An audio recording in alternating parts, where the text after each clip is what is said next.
الحمدللہ رب العالمین والصلاة والسلام علی سید الانبیاء والمرسلین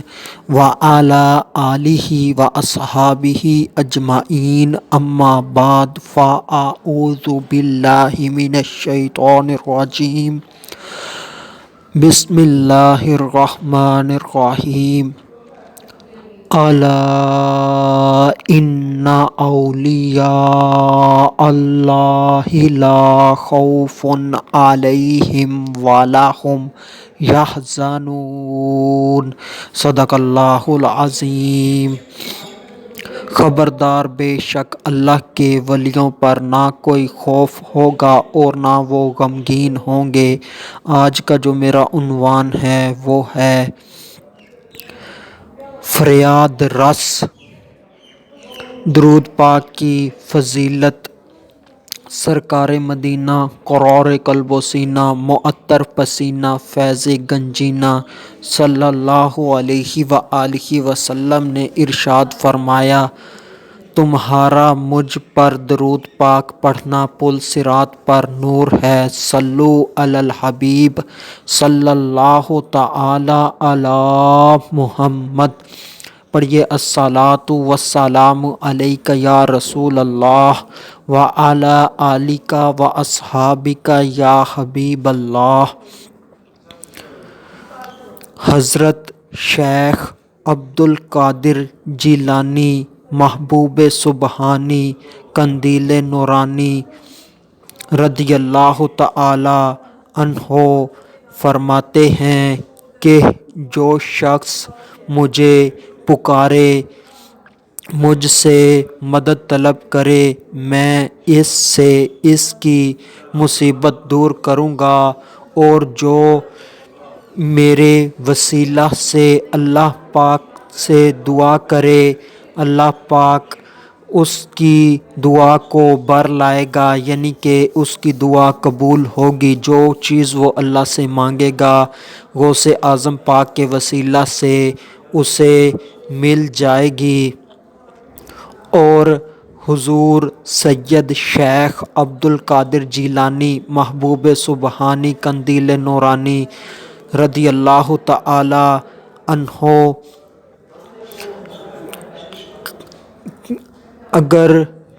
رضی اللہ تعالی عنہ ان کا اگر کوئی مرید حضرت غوث اعظم پاک رضی اللہ تعالی عنہ کے نام کا وظیفہ کرے، یعنی کہ پکارے یا شیخ عبدالقادر جیلانی اور اس کے ساتھ درود پاک کا ورد کرتا رہے، تو یہ اکسیر اعظم ہے، یعنی کہ اس سے بندے کی مرادیں بر آتی ہیں۔ جو وہ اللہ سے طلب کر رہا ہوتا ہے وہ اسے مل جاتا ہے۔ یہ مشائخ کرام کا ذاتی تجربہ ہے۔ شیخ عبدالقادر جیلانی محبوب سبحانی قندیل نورانی رضی اللہ تعالی عنہ یہ مدد فرماتے ہیں، اور یہ کئی واقعات سے ثابت ہے۔ ان میں سے ایک واقعہ سماعت فرمائیں۔ شیخ عبدالقادر حریمی رحمۃ اللہ تعالی علیہ بیان کرتے ہیں کہ ہم ایک مرتبہ صفر کی 3 تاریخ 555 ہجری کو شیخ عبدالقادر جیلانی رضی اللہ تعالی عنہ کے مدرسے میں بیٹھے ہوئے تھے، تو شیخ عبدالقادر جیلانی رحمۃ اللہ تعالی علیہ اچانک سے اٹھے اور لکڑی کا جوتا، جسے جوڑے کو کھڑاؤں کہتے ہیں، پہنا اور وضو کرنے لگے۔ وضو کر کے شیخ عبدالقادر جیلانی رحمۃ اللہ تعالی علیہ نے 2 رکعت نفل نماز ادا کی۔ اس کے بعد ایک زوردار چیخ ماری اور اس کے بعد پھر ایک کھڑاؤں یعنی پیر کا ایک لکڑی کا جوتا ہوا میں پھینکا اور وہ جوتا غائب ہو گیا۔ پھر اس کے بعد دوسرے پاؤں کی کھڑاؤں یعنی کہ لکڑی کا جوتا ہوا میں پھینکا اور وہ بھی غائب ہو گیا۔ کسی کی جرت نہ ہوئی کہ شیخ عبد القادر جیلانی محبوب سبحانی قندیل نورانی سے یہ پوچھے کہ یہ آپ کیا کر رہے ہیں۔ بہرحال ان بزرگوں نے یعنی کہ شیخ عبد الخالق رحمۃ اللہ تعالی علیہ نے وقت اور تاریخ نوٹ کر لی۔ تو پھر کیا ہوا، چند دنوں کے بعد تاجروں کا ایک قافلہ شیخ عبد القادر جیلانی محبوب سبحانی قندیل نورانی رضی اللہ تعالی عنہ کی بارگاہ میں حاضر ہوا اور انہوں نے نقدی اور کپڑے شیخ عبد القادر جیلانی رحمۃ اللہ تعالی علیہ کی بارگاہ میں پیش کیے اور انہوں نے شیخ عبد القادر جیلانی رحمۃ اللہ تعالی علیہ کی کھڑاؤں یعنی کہ لکڑی کے جوتے بھی پیش کیے۔ جب لوگوں نے یہ منظر دیکھا یعنی کہ شیخ عبد القادر جیلانی رحمۃ اللہ تعالی علیہ کے جوتے ان لوگوں کے پاس دیکھے تو ان لوگوں نے یعنی کہ شیخ عبد الخالق رحمۃ اللہ تعالی علیہ نے ان قافلے والوں سے سارے معاملے کے متعلق پوچھا تو قافلے والوں نے بتایا کہ ہم جنگل کے اندر موجود تھے، وہاں پر ہمیں راہزنوں نے لوٹ لیا تو ہم نے غوث اعظم پاک کو پکارا تو اس وقت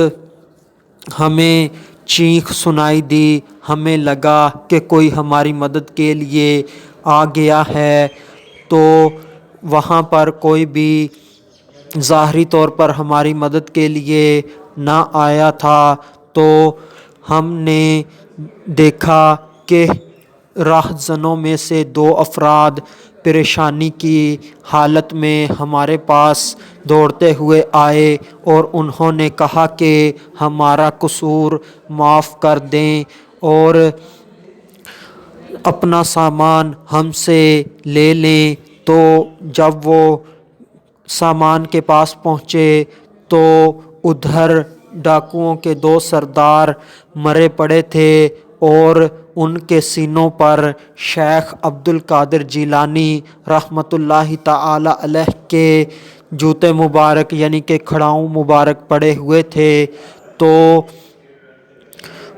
اس کے بعد ان لوگوں نے اپنا سامان لیا اور وہ سامان لے کر بغداد میں شیخ عبد القادر جیلانی محبوب سبحانی رحمۃ اللہ تعالی علیہ کے پاس پہنچے اور انہوں نے تحفتاً عقیدتاً غوث اعظم پاک کو نقدی بھی دی اور کپڑے بھی دیے۔ تو بزرگ شیخ عبد الخالق رحمۃ اللہ تعالی علیہ فرماتے ہیں کہ جو تاریخ اور وقت ہم نے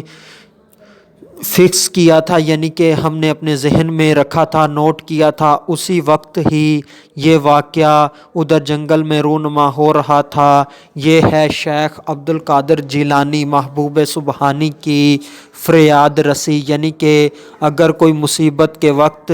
شیخ عبد القادر جیلانی محبوب سبحانی کو پکارے تو میرا پیر 11ویں والا پیر شہباز لامکانی شیخ عبد القادر جیلانی رحمۃ اللہ تعالی علیہ اس کی مدد کرتے ہیں اور اس کی پریشانی کو دور کرتے ہیں۔ آخر میں اللہ تبارک و تعالی سے دعا ہے کہ اللہ تبارک و تعالی ہمیں اللہ کے ولیوں کے متعلق بد عقیدگی سے بچائے اور اللہ کے ولیوں کی کرامات سننے سنانے اور ولیوں کی شان بیان کرنے اور سننے کی توفیق عطا فرمائے، ان کی زندگیوں پر عمل پیرا ہونے کی توفیق عطا فرمائے۔ وما علینا الا البلاغ المبین۔